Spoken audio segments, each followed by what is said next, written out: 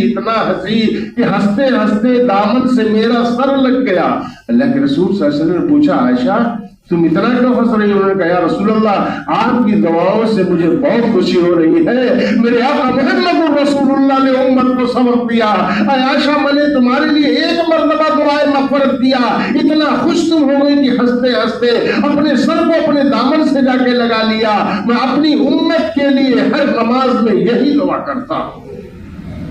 میں اپنی امت کے لیے ہر نماز میں مغفرت کی دعا کرتا ہوں۔ دوستو ہم اور آپ کو اللہ کے رسول صلی اللہ علیہ وسلم کے لائے ہوئے دین پر چلنے والا بنا دے، اس کا میرے دوستو داعی بنا دے، مبلغ بنا دے، اس پر عمل کرنے والا بنا دے۔